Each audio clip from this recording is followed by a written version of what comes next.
자, 갑시다. 이제 부사절로 안긴 문장입니다. 됐죠? 자, 부사절로 안긴 문장. 절 전체가 문장에서 부사의 기능을 하는 문장으로 서술어를 수식하는 기능을 하며 부사형 어미 이게도록 아사에 의해서 실현된다. 당연히 맞는 거. 어이? 지웠구만. 지우지 말라고 할걸. 열심히 써가지고 내가 이 부분만 열심히 썼는데 지웠구만. 에휴. 자, 어쨌든 봅시다. 부사절은 뭐에 의해서? 이게도록 아서에 의해서 실현되고 뭐의 기능을 한다? 부사어의 기능을 하고 있는 겁니다. 한번 봅시다. 그곳은 그림이 아름답게 장식이 되었다.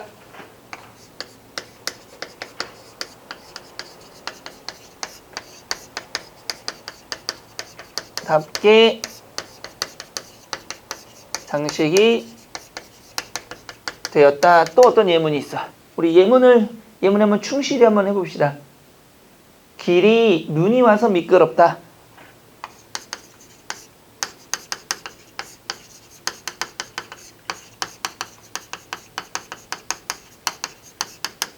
또 뭐가 있을까요? 보니까 철수는 발에 땀이 나도록 뛰었다.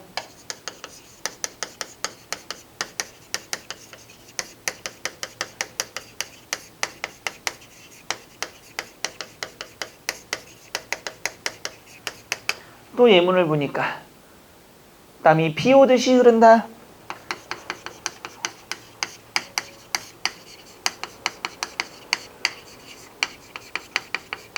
하나만 더 해봅시다.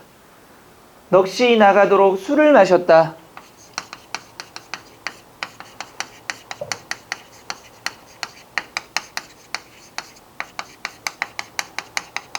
자, 앞에서도 얘기했지만 뭐를 먼저 지우고 전체 서술어를 다 지워봅시다.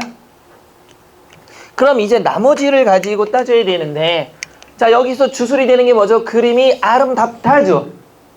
그림이 아름답다 자리에 답다 자리에 뭐가 온 거죠? 개. 무슨 절? 뭘 수식한다? 서술어를 수식하는 거죠. 그럼 부사어의 기능을 해야 됩니다. 그럼 뭐 장식이 되었죠. 뭐가 되었습니까? 아름답게 뭐가 되었다? 장식이 된 거죠. 두 번째, 눈이 뭐가 된 겁니까? 와다가 기본형이 없습니다. 뭐가 기본형이죠? 오다에다가 뭐가 온 겁니까? 아서가 온 거죠. 이 경우는. 그래서 축약이 돼서 와가 된 거니까. 그러니까 아서가 왔으니까 뭐가 된 겁니까? 무슨 절? 부사절. 그래서 뭐 한 거죠? 아름답다를 꾸미고 있는 거죠. 여기는요. 발에 땀이 철수는 뭐 땀이 나다 자리에 뭐가 온 겁니까? 도록이 온 거죠. 무슨 절? 부사절. 그래서 뭐 했다? 뛰었다가 되는 거죠. 수식하는 거죠. 그 다음에 보시면 이건 뭡니까? 비 오다. 보세요. 뭐가 생략된 겁니까? 조사 생략된 겁니다. 비가 오다 자리에 뭐가 온 겁니까? 드시가 온 겁니다. 이. 그래서 뭐가 된 거죠? 부사절. 여기는요. 넋이 나가 자리에 뭐가 왔습니까? 나가다 자리에 도록이 온 거죠.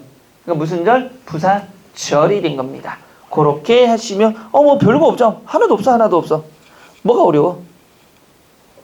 됐죠? 하나도 없습니다. 어려운 거. 이제 서술절로 들어갑니다.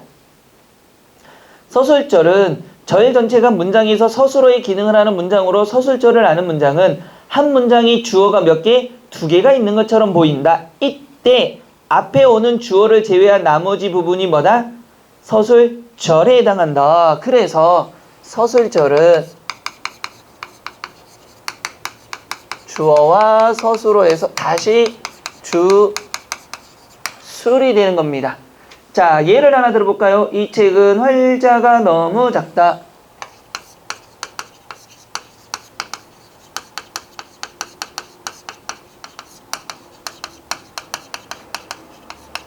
또 뭐가 있을까? 도끼는 앞발이 짧다.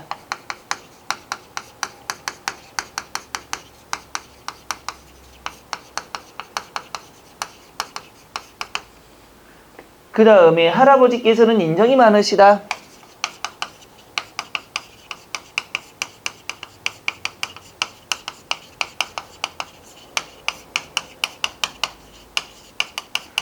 보시면 이 책은 뭐죠? 활자가 너무 작다죠. 이 안에 다시 뭐가 있죠? 주술이 있는 거죠. 자, 토끼는 어떻습니까? 앞발이 짧은 거죠. 다시 이 안에 뭐가 있어요? 주술. 자, 할아버지는 뭐가 많으신 분이죠? 인정이. 그러니까 인정이 많다라는 다시 주술이 있는 거죠. 그런데 서술조를 가만히 보면 여러분들 앞에 전체 주어는 보통 뭘로? 은, 는이 되고요. 절에 있는 주어는 이, 가가 되는 겁니다. 대체적으로. 그래서 여기 보면 은, 는, 가, 이가 되어 있는 거죠. 그래서 전체 주어는 은, 그 다음에 절에 있는 거는 이가. 이렇게 보통 만들어집니다. 되셨죠? 자, 인용절 뭐 할 게 없습니다. 분명히 얘기했지만 여러분들 인용절은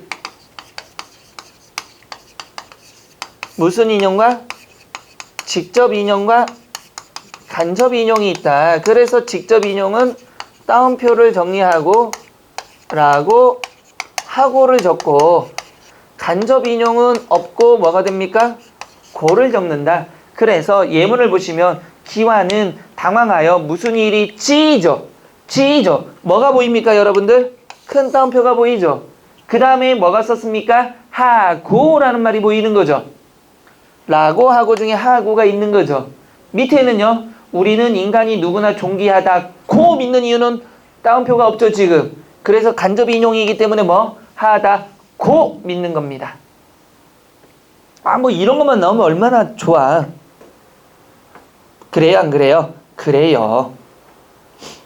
자 갑시다. 홈 문장이 이어진 별표 치시기 바랍니다. 출제 가능성이 있는 겁니다.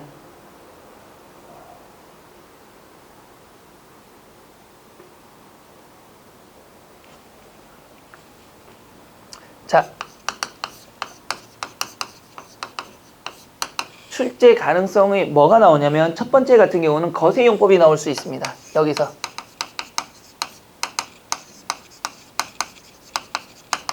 이 것이란 게 두 가지로 뭘로 쓰일 수도 있고요.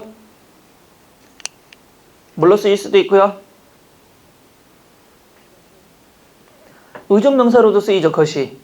또 뭘로도 쓰입니까? 명사절로도 쓰입니다.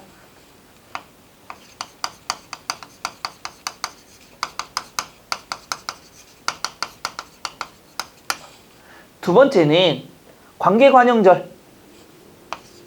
선생님 이거 출제가 지금 뒤에 게 아닌데요. 다 통틀어서 지금 미리 하는 겁니다. 관계관형절에 대해서 이미 아까도 봤죠.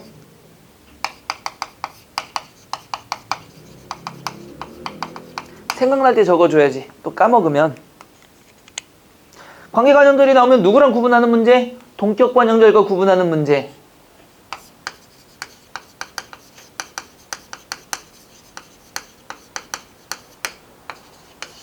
세 번째 출제 가능한 거 뭐가 있을까요? 관계관형절에서 뭐가 된 거? 생략된 문장 성분이 뭐냐? 다음 중 관형절의 기능이 다르나 이런 식으로 해서 주어 생략이냐 목적어 생략이냐 이런 식으로. 네 번째 같은 경우는 아는 문장, 이어진 문장 구분하는 방법.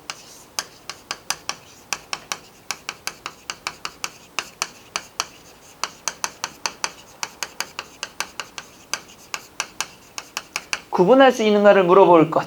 다섯 번째, 이어진 문장에서 문장 간의 관계. 문장 간의 관계는 어떻게 되어 있나?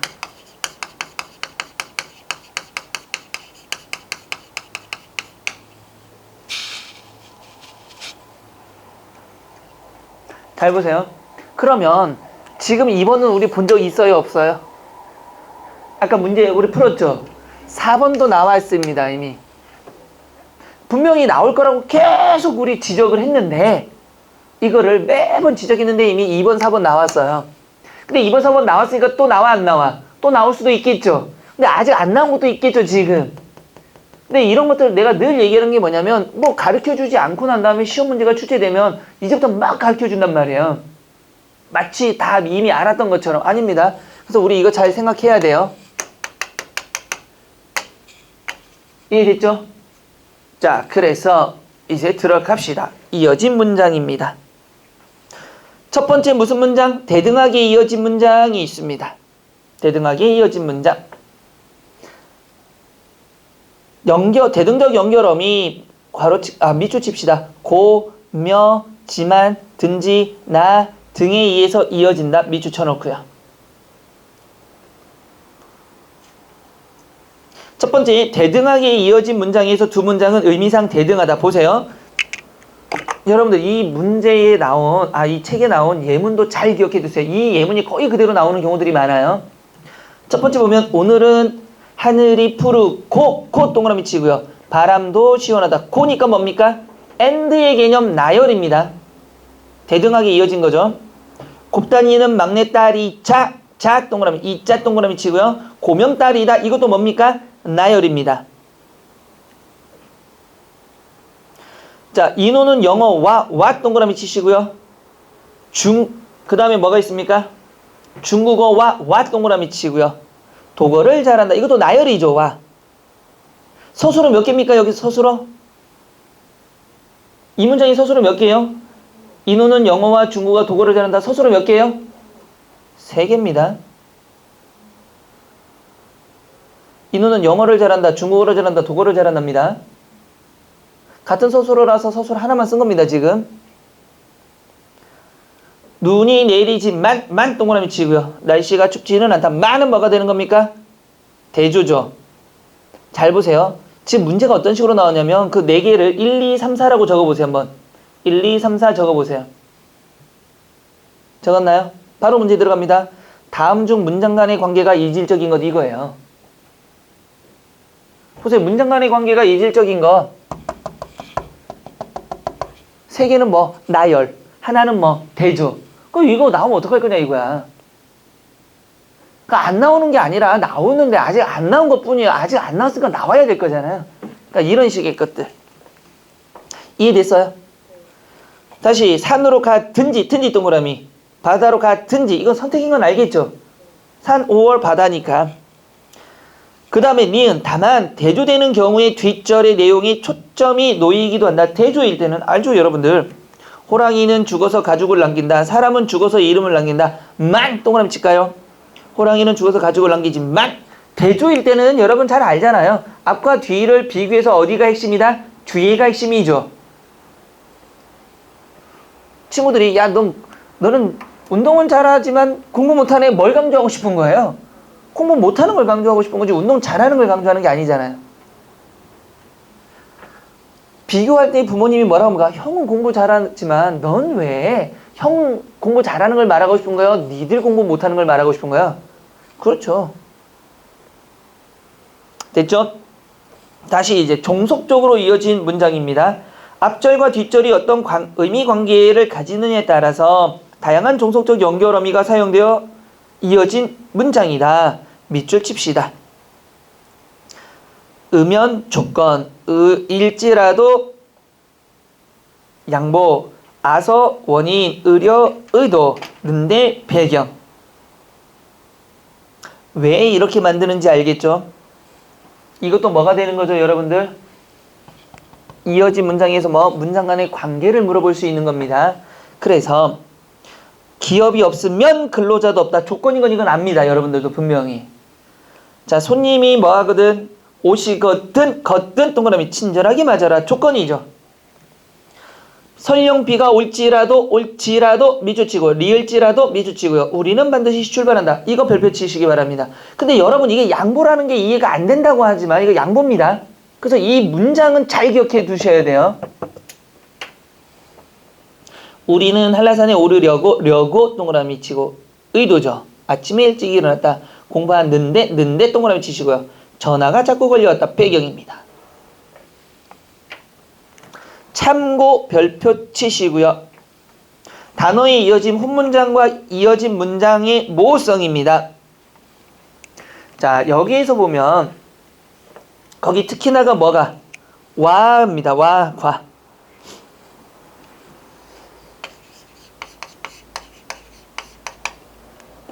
여러분 이 와과가 뭘로 쓰일 수도 있죠?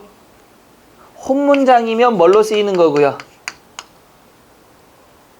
혼문장이면 부사,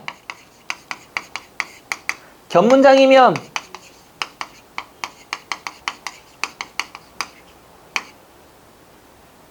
기억나요? 안 나요? 나요. 그럼 잘 봐봐요.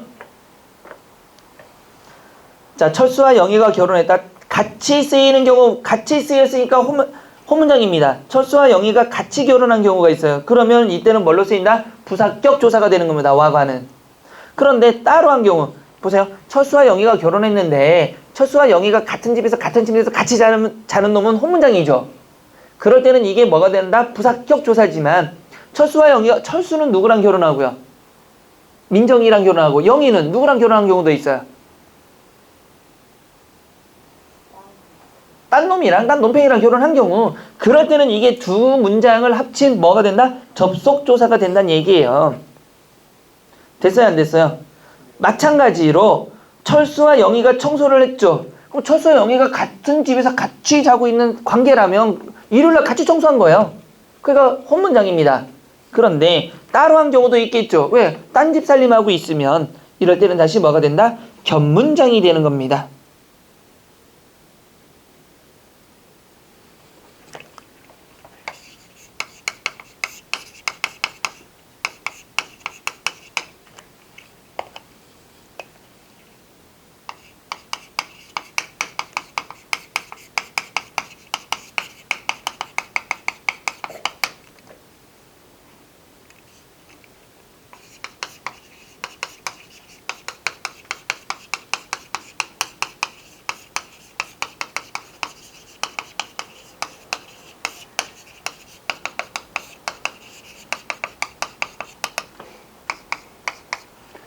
어떻게 해야 됩니까? 이때와와 이때와는 같은 거예요, 다른 거예요? 왜요?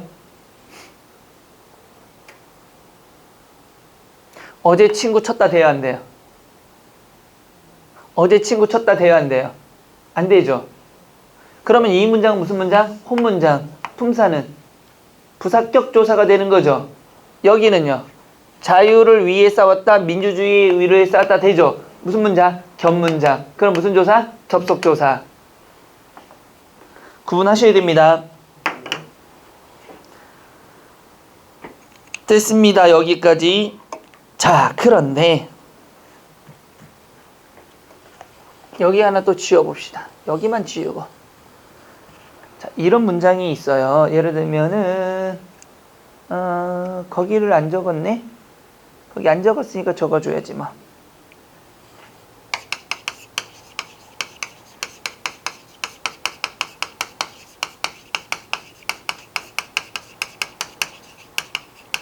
서울과 부산은 인구가 많다.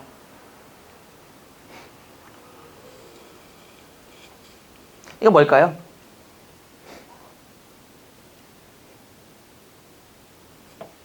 서울과 부산은 인구가 많다. 혼문장 안 돼? 견문장 안 돼? 이거 뭘까요?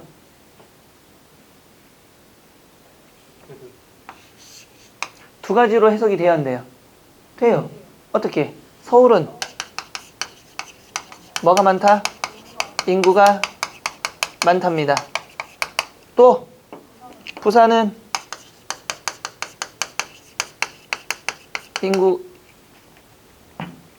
인구가 많다죠. 그럼 이거 뭐예요? 그렇죠. 뭘로? 둘 다 무슨 절로? 서술절로 뭐가 된 문장? 대등하게 이어진 문장입니다. 독특한 경우입니다. 그러니까 이 문장 자체를 잘 기억하셔야 돼요.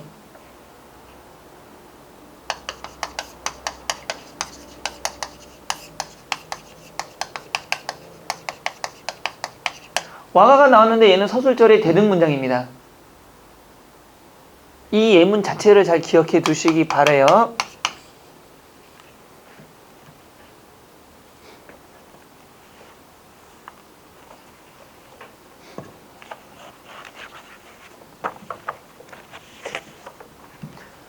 자, 우리가 여기서 한 건 지금 와가가 뭐 때문입니까?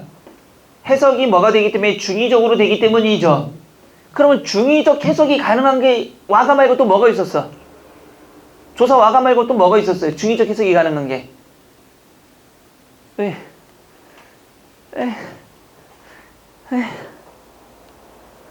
관현격 조사의 어머니의 그림.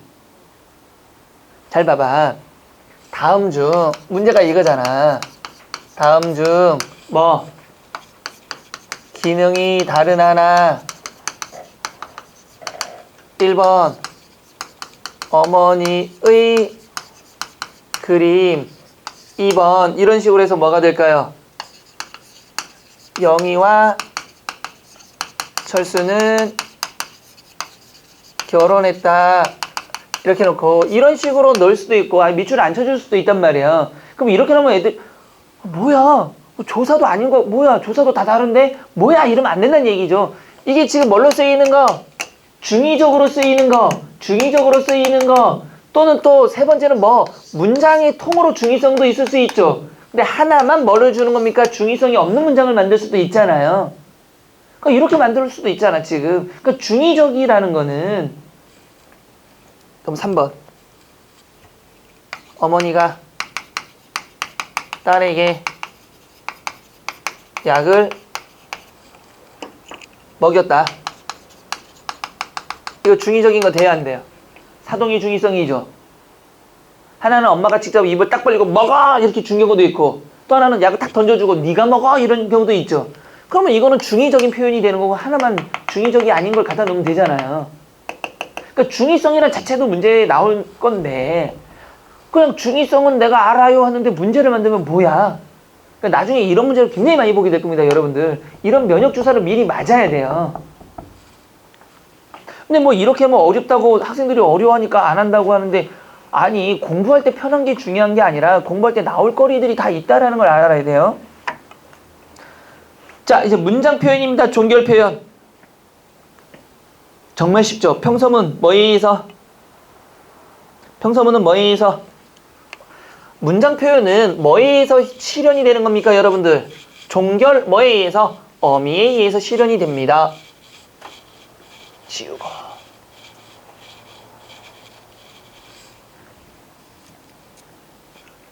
자 종결 표현 볼까요? 국어의 문장은 밑줄치고요. 종결 표현에 따라 전체 문장의 의미가 좌우 밑줄치고요. 이를 결정하는 것이 밑줄 종결어미다. 이를 결정하는 것이 종결어미. 그러니까 종결어미에서 실현되는 겁니다. 그러니까 종결 표현은 평서, 의문, 명령, 청유, 감탄 이렇게 있는데 평서는 뭡니까? 화자가 누구에게 청자에게 특별히 요구하는 바가 없이 하고 싶은 말을 밑줄칠까요? 단순하게 진술하는 문장. 단순하게 진술하는 문장. 평서형 어미 다 밑줄치고.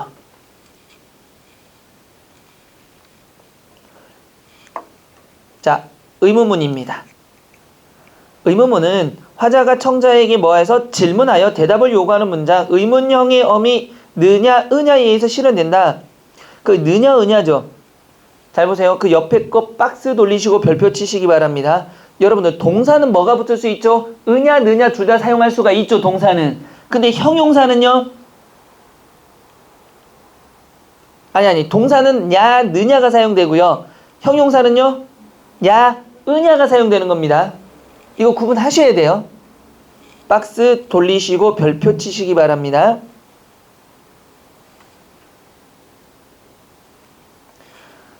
자, 의문문에는 크게 뭐가 있다? 세 가지 설명, 판정, 수사입니다.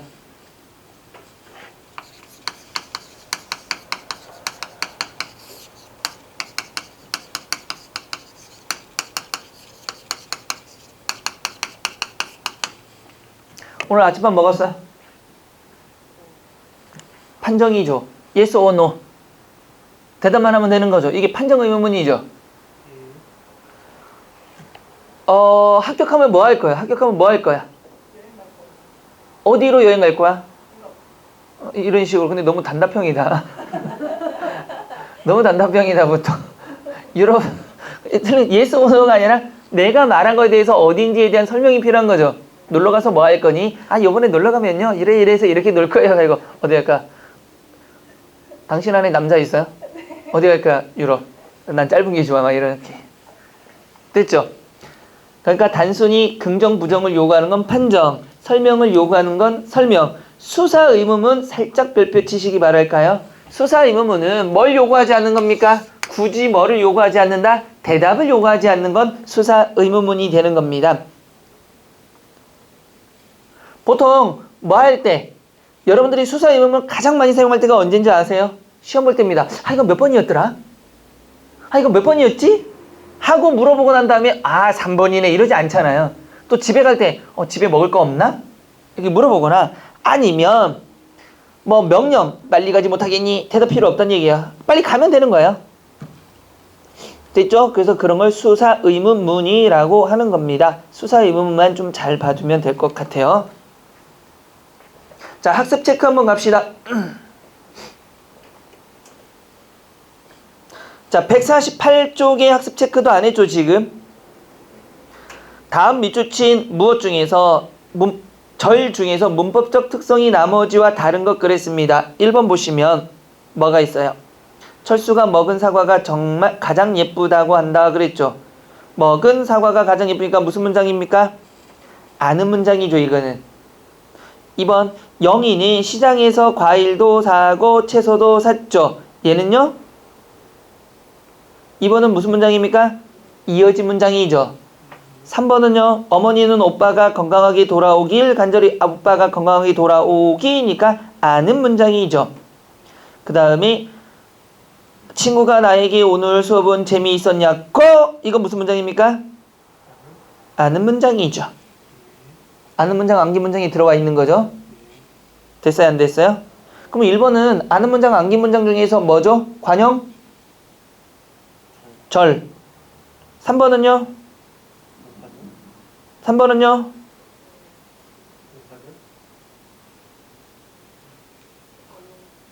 무슨 절? 명사절?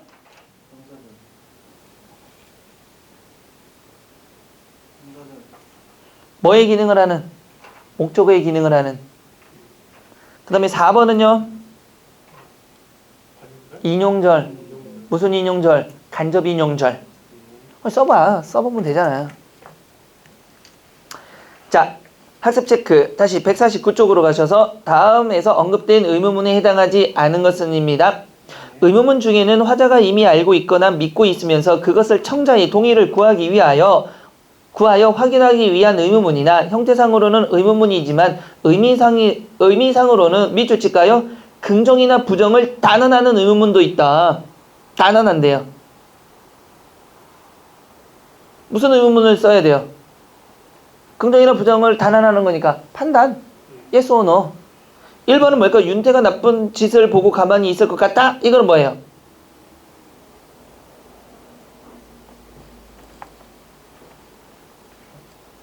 뭐예요?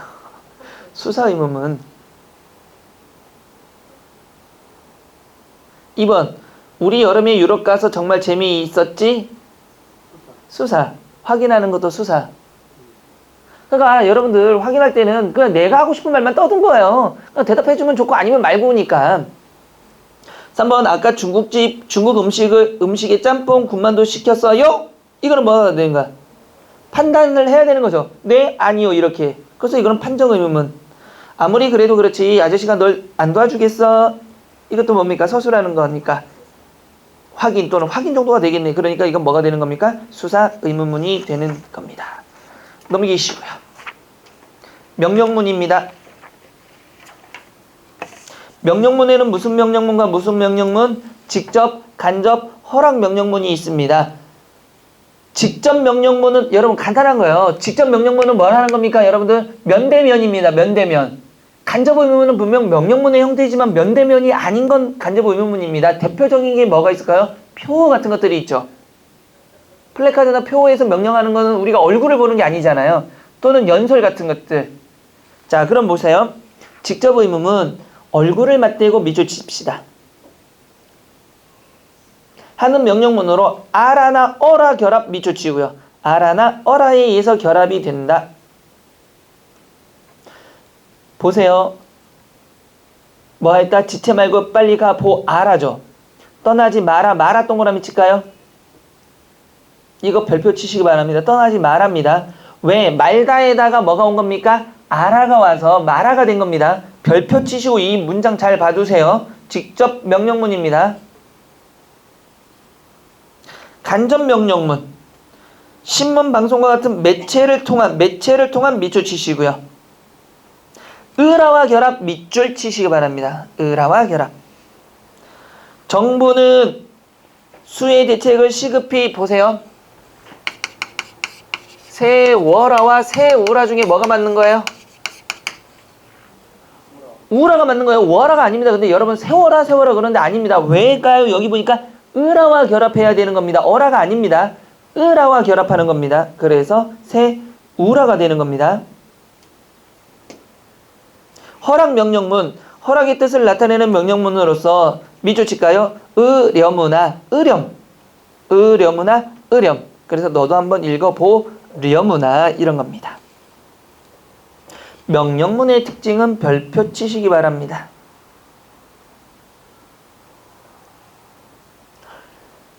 주어는 항상 누가 되고 청자가 되고 서술어는 동그라미 칠까요? 동사만 올 수 있다. 여러분 왜 동사만 올까요? 왜 명령문에는 형용사가 못 오고 동사만 올까요?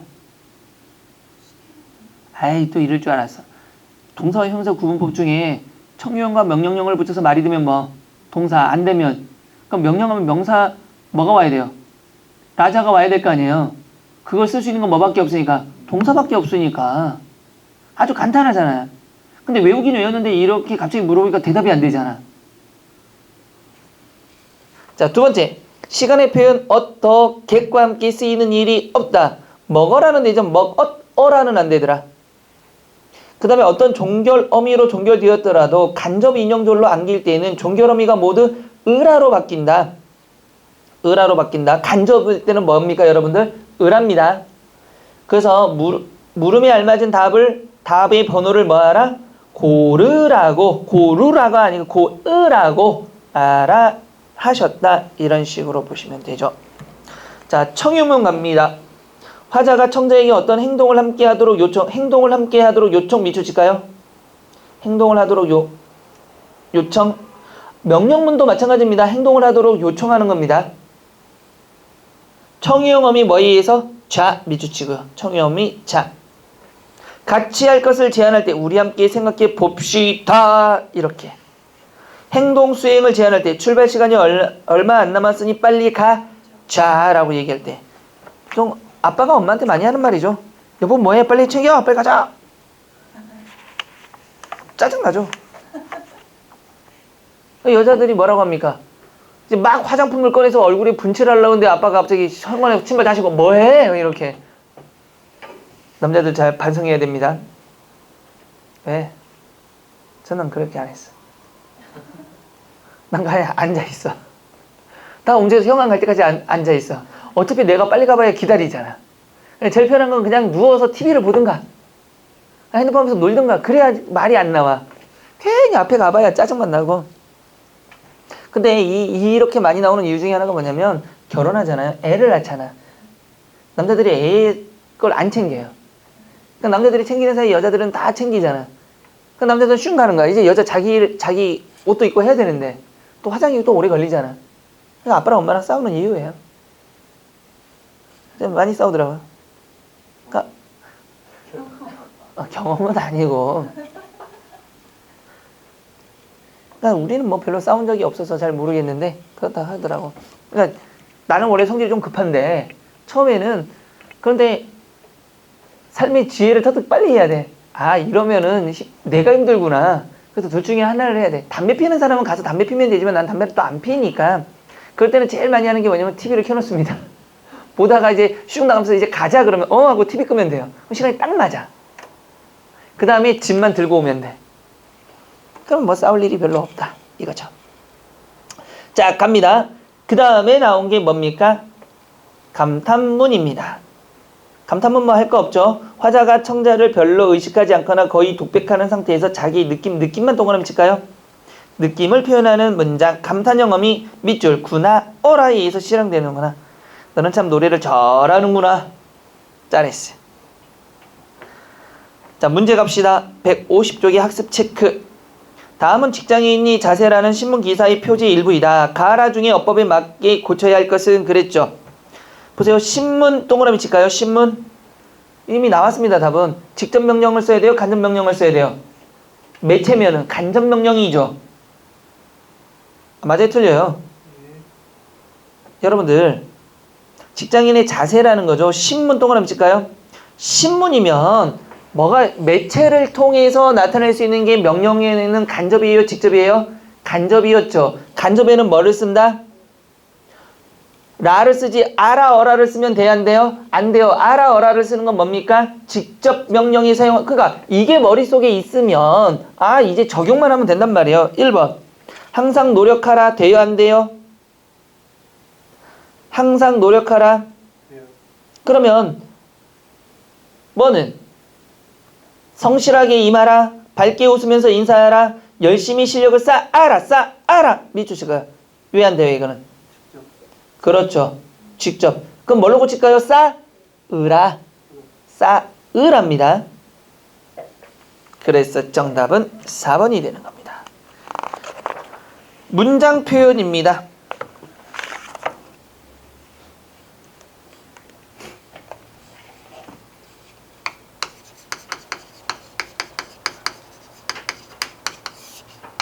자, 높임법은 무슨 높임법? 주체 높임과 또 객체 높임과 또 상대 높임에 의해서 실현됩니다. 근데 여러분들이 헷갈린 것 중에 하나가 뭐냐면 우리나라 문장에는 주체와 객체가 섞여버리는 경우들이 많습니다.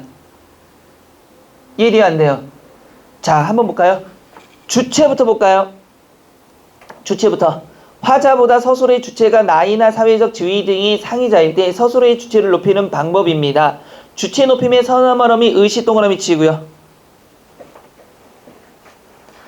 두 번째 주격 조사를 이용한 거 이가 대신에 깨서 동그라미 치고요. 전미사 님 동그라미 치고요. 특수어의 동그라미 치고요. 보세요. 그러면 결국은 주체 높임은 서술의 뭐가? 주체를 높이는 겁니다. 서술어에 해당하는 주체를 높이는 건 나보다 높다라면 그때 쓰이는 방법이 뭐가 있다라는 겁니까? 크게 보면 네 가지입니다. 첫 번째 뭘 쓴다? 이 가라는 조사 대신에 뭐를 쓴다? 깨서를 쓰는 겁니다. 할아버지 가가 아니라 할아버지 깨서 이런 식으로. 또 뭘 사용한다? 두 번째는 뭘 사용한다? 전미사 님. 선생이 아니라 선생님. 아버지가 아니라 아버님 이런 식으로. 전미사 님이 사용된다. 또 세 번째는 뭘 사용한다? 주체 높임의 선어말어미 시라고 하는 거죠.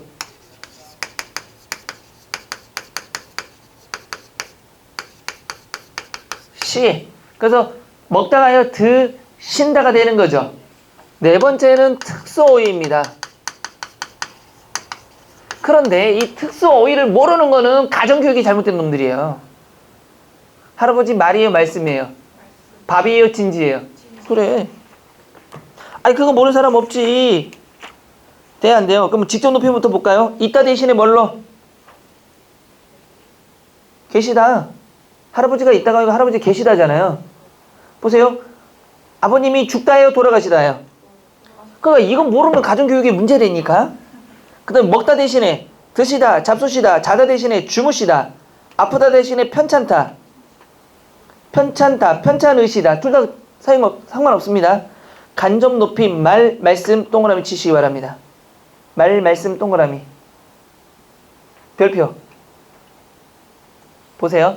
이 단어가 굉장히 재밌는 단어인 게 보세요. 선생님 제 말씀을 좀 들어보세요. 돼요 안 돼요? 됩니다. 말씀이 낮춤도 쓰이고 높임도 쓰이는 겁니다. 그러면 선생님의 말씀이 맞아요 틀려요? 맞아요. 선생님 제 말씀 좀 들어보세요. 맞아요 틀려요? 맞습니다. 그러니까 나랑 연결되면 말씀이 낮춤이 되는 거고요. 나보다 높은 사람과 연결되면 높임이 되는 겁니다.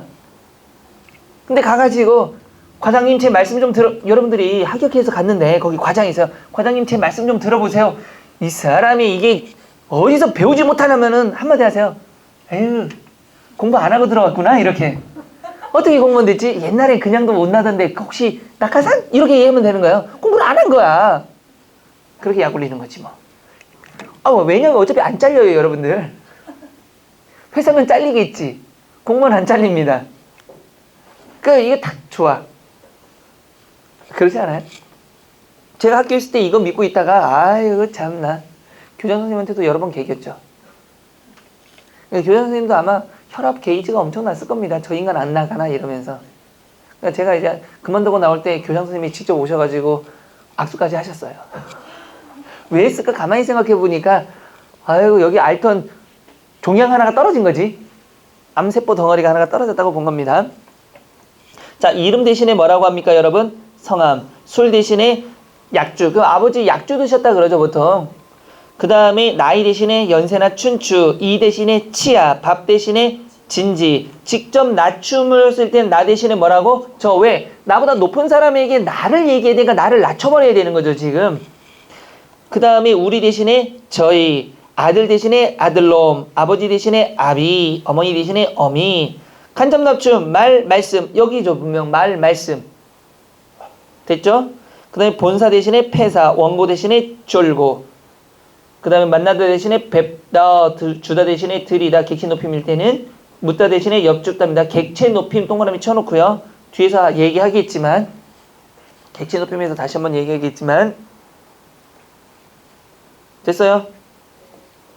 자, 그 밑에 보면 우리라는 낮춤말인 저희는 청자를 포함하여 가르칠 수가 없다. 왜? 청자는 나보다 높으니까 나를 낮췄을 거 아니에요. 그래서 부장님 저희 계획을 어떻게 생각하십니까? 그러니까 부장을 뺀 나머지 우리의 개념이죠.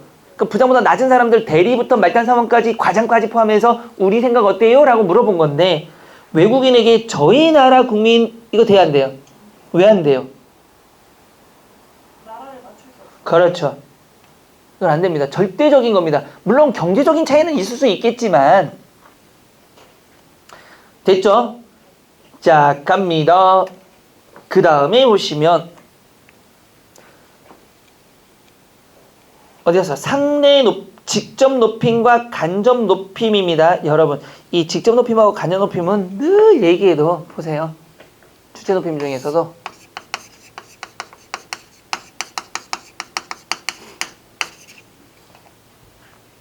철수야, 할머니 집에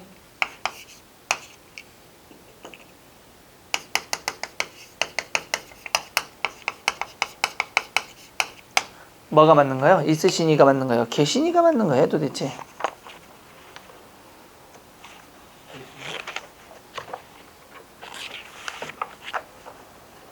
뭐가 맞는 겁니까? 아, 이제 이거 안 헷갈려도 될 정도로 많이 보지 않았어요? 어느 게 맞는가요? 있니? 계시니? 뭐가 맞는가요? 계시니가 뭐가 되는 겁니까? 직접 높임입니다. 간접 높임은요, 있으시다가 되는 거죠.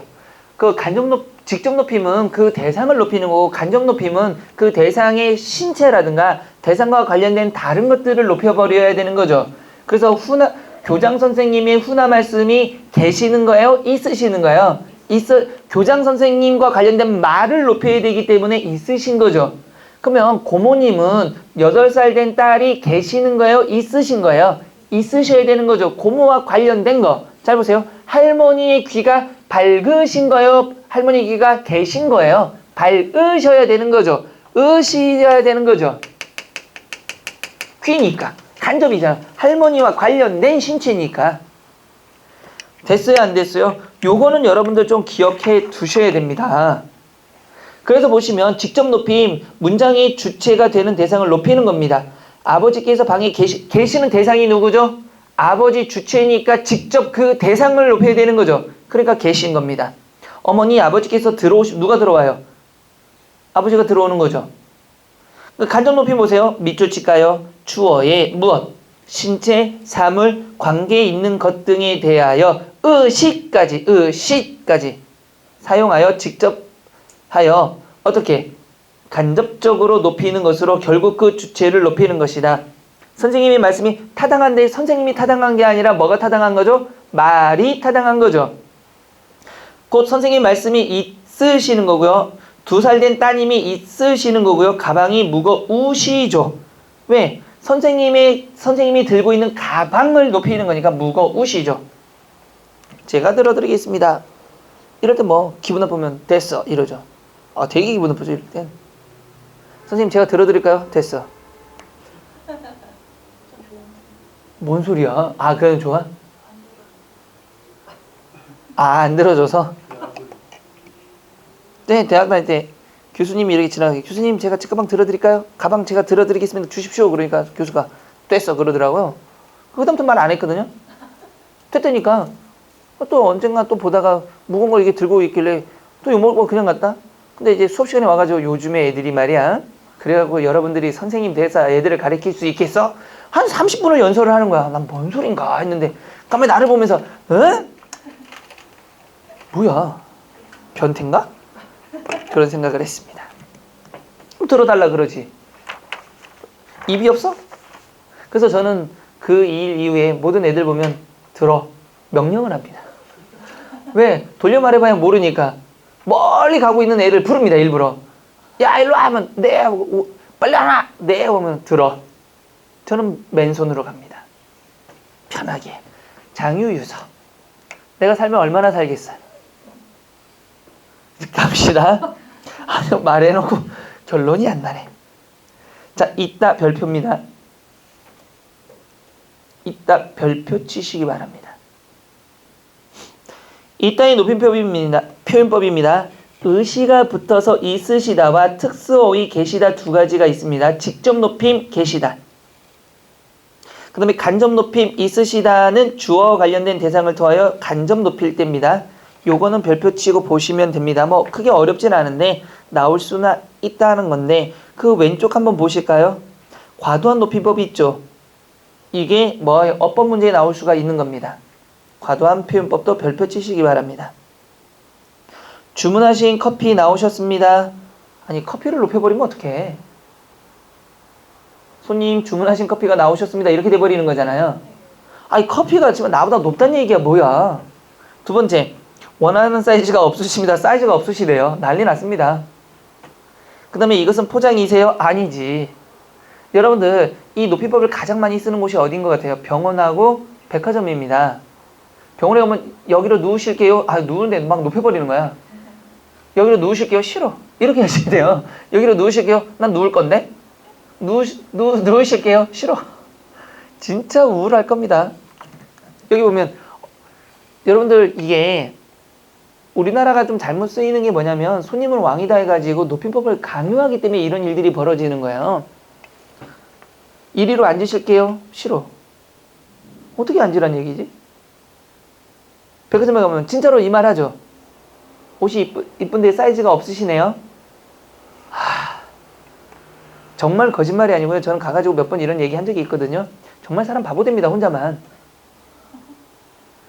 여러분들이 이걸 잘 모르지만 관광지를 가면 표지판에 잘못된 글자들이 있어요. 요나 오를 잘못 쓰거나 띄어쓰기를 잘못한 경우들이 있습니다. 그걸 가만히 읽다가 그 매표소 직원한테 얘기하거든요. 거의 99% 미친놈으로 봅니다. 뭐 어쩌라고라는 얼굴로. 근데 그거 얘기해줘야 되는데 제가 얘기 안 해주니까 또 병적인 거죠. 그래서 요즘은 그냥 가요. 그냥 가고 틀리시면 틀렸다 얘기만 하는데. 자, 갑시다 이제. 상대 높임법입니다. 상대 높임법 뭐를 통해서? 국어 높임법 가운데 가장 발달한 것이 상대 높임법이다. 화자와 청자에 대해서 높이거나 낮추어 말하는 방식으로 여기 미쳐줍시다. 종결 표현으로 실현된다. 이겁니다. 종결 표현. 여러분들 그 상대 높임법은 6가지가 있죠. 뭐가 있습니까? 해체, 해요체, 해라체, 하계체, 하오체, 하십시오체가 있습니다. 뭐 줄여서 합쇼체라고도 얘기를 하는데 우리는 여기서 알아둬야 될 건 격식체와 비격식체라는 것만 알아두면 돼요. 거기 밑에 보면 미리 나와 있지만 격식체와 비격식체 중에서 비격식체는 뭡니까? 일상생활에서 우리가 친한 사람들끼리 뭐를 별로 차리지 않을 때 격식이나 형식을 차리지 않을 때 쓰는 높임법이 비격식체입니다. 그래서 해체와 해요체입니다. 여러분보다 높은 사람에게 상위에 있는 사람에게 친할 때 어떻게 씁니까? 하십시오를 안 하죠. 격식을 차려서 말할 때 식사하셨습니까? 그래야죠. 그런데 친할 때는 어떻게? 식사했어요? 이렇게 물어보죠. 그게 해요체입니다. 이해돼요? 그런데 해라, 하게, 하오체를 보면 여러분들이 헷갈리는 게 이런 말이 있나요? 잘 보세요. 드라마 본 적 있어요? 옛날 사극? 사극 보면 많이 씁니다. 뭐 어서 가시게, 오시게, 줄을 서시오 이런 말들이 있잖아요. 그거 격식체입니다. 그래서 나오는데 현대국어에서는 잘 별로 쓰지는 않습니다. 보세요. 그 밑에 가만히 보시면 평소, 의문, 감탄, 명령, 청유 중에 해라체는 알겠죠? 는다, 간다, 냐, 가니, 구나 이건데 하기체 보세요. 가네, 감세, 가는가, 가는구먼, 가게, 가세 별로 안 쓰잖아요. 그러니까 헷갈려 하는데 드라마를 생각하시면 돼요. 하오체는 뭐 가시오, 가구려, 갑시다 이런 것들. 해요체, 하기체. 그게 어렵지 않으니까 이거 한국 사람으로 태어나서 지금까지 살고 있다라면 구분하는데 어려움은 없을 겁니다. 그래서 한번 넘어가시면 되는데요. 이거 한번 봅시다. 그 세 번째 보면 높임 순서에 따라 해라, 하게, 하오, 하시업체 등으로 구분된다 그랬죠. 자, 밑줄 칠까요? 인쇄물이나 방송 매체에서 명령형을 쓸 때는 하라체를 쓴다. 하라체를 쓴다. 밑줄 치시기 바랍니다. 그래서 아까도 했죠. 빈민 구제 대책을 빨리 세우라. 하라체를 써야 됩니다. 두 번째 별표 치시기 바랍니다. 웃어른에게 말을 하거나 공식적인 자리, 다시 한번 웃어른 밑줄 치고요. 공식적인 자리 밑줄. 해요체보다는 뭘 써야 된다? 합쇼체. 요거는 알아둬야 됩니다. 왜? 비격식체보다는 뭐를 써야 된다? 격식체를 써야 된다라는 것들. 선생님 제가 했어요. 선생님 제가 했습니다. 그러니까 해요체보다는 하십시오체를 써야 된다라는 겁니다. 틀린 건 아니지만 이렇게 써야 된다라는 거예요. 손님 도장 가지고 오셨어요? 아니고 도장 가지고 오셨습니까? 이제 객체 높임입니다. 상대 높임은 뭐에 의해서? 종결 어미에 의해서 실현되고 격식체와 뭐가 있다? 비격식체라는 게 있다. 자, 객체 높임은 뭐를 높이는 거죠? 목적어나 부사가 지시하는 대상입니다.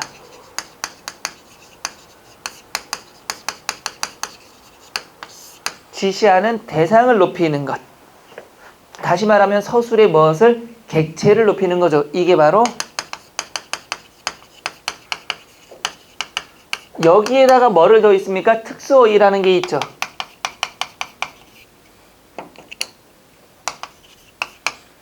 자, 바로 예문 들어가서 보도록 하겠습니다. 특수어이 그 중에서도 동사를 사용한다. 엽죽다, 모시다, 뵙다, 드리다. 보세요. 어제 그분을 뭐였다? 보다가 아니라 배웠습니다. 할머니께 용돈을 주다가 아니라 드렸다. 보세요. 드렸죠. 누가 주었죠. 누가 준 거죠? 내가 준 거죠. 누구에게? 할머니에게. 그러니까 부사어의 뭐를? 부사어와 관련된 거를 높이는 거죠. 지금 주체를 높이는 게 아니죠. 준 대상은 나죠. 근데 그 사람이 나보다 높기 때문에 높임말을 써야 되는 겁니다. 나는 아버지를 모시고 병원에 갔죠. 갔죠. 누가 간 겁니까? 내가 간 거죠. 아버지를 뭐하고? 모시고 부사를 높이는 거죠. 원래는 뭐? 데리고. 나랑 동급이면 데리고인데 모시고가 된 거고요. 아버지께 그 사실을 여쭈어봤죠. 누가? 내가죠. 내가. 그러니까 아버지께 그 사실을 물어가 아니라 여쭈어 보게 되는 겁니다. 되셨죠? 자, 넘어가셔서 조사에게 대신에 뭐를 사용하기도 한다? 깨를 사용하기도 한다. 압존법입니다. 생활 속의 언어 예절 중에 첫 번째 압존법입니다. 여기서는 여러분들 막 어렵게 생각할 필요 없어요. 나 아버지, 할아버지가 있어요. 서열 순서 먹여봅시다. 서열은 1등, 2등, 3등이죠. 그럼 나와 할아버지와 얘기를 하고 있어요. 누구 얘기를? 아버지 얘기를 할 거예요. 근데 보세요. 나와 아버지 관계에서 누가 높아요? 나와 아버지의 관계는 누가 높아요? 아버지. 근데 이 전체 중에 누가 제일 높아요? 할아버지. 그러니까 할아버지와 나랑 얘기할 때는 나보다 높은 아버지를 뭐 합니까? 할아버지보다 낮기 때문에 눌러버리는 거죠. 그러니까 앞 누르다. 존대를 눌러버리는 걸. 그걸 압존법이라고 하는 겁니다. 근데 문제가 있어요. 잘 보세요. 여러분 여기 칠판만 봐봐.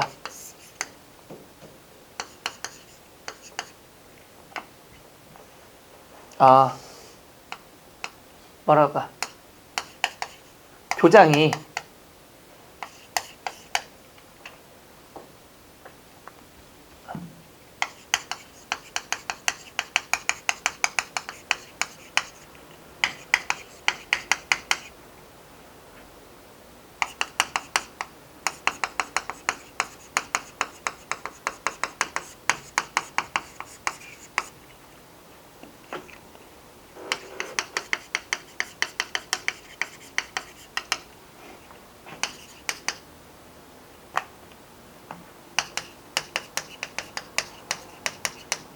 부장님 뭐 할까?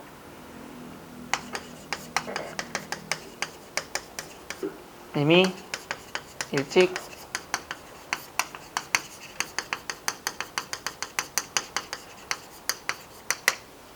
어느 게 맞고 어느 게 틀린 거야? 아니면 둘 다 틀렸나? 둘 다 맞았나? 둘 다 맞아요?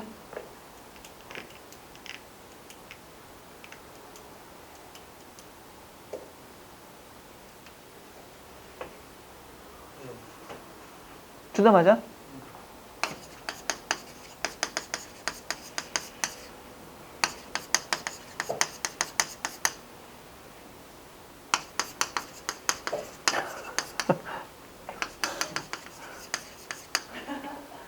어느 게 맞는 거? 했습니다로 합시다. 이거 맞아요?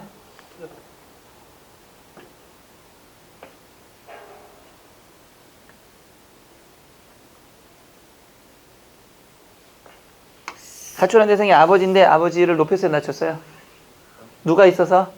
압축법이 사용됐죠. 부장과 과장 중에 누가 높아요? 과장이 높아요? 부장이 높지 않나? 부장이 높잖아. 부장님, 과장님이 높였죠. 맞아요, 틀려요?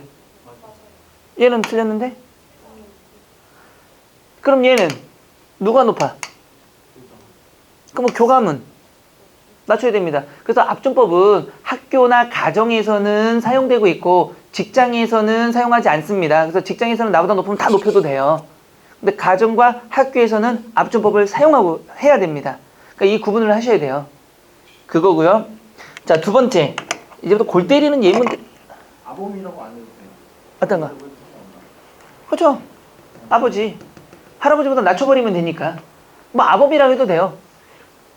근데 아들인데 아들이 아범하면 이상하잖아. 할아버지 우리 아범이 이거 싸가지가 없는 이거는 맞고 틀리고 문제가 아니고 이건 인성교육이 잘못된 놈이 이상한 사람이야. 됐어요 안 됐어요? 그게 집안을 콩가루로 만들지 맙시다. 잘 나가는 집안인데. 됐죠? 압존법까지는 됐어요 안 됐어요? 됐습니다. 그러면 2번부터는 우리 잠깐만 쉬었다가 합시다. 이건 좀 연결해서 좀 재밌는 부분들이 많으니까. 자, 쉬었다가 생활 속의 언어 다시 들어가도록 합시다.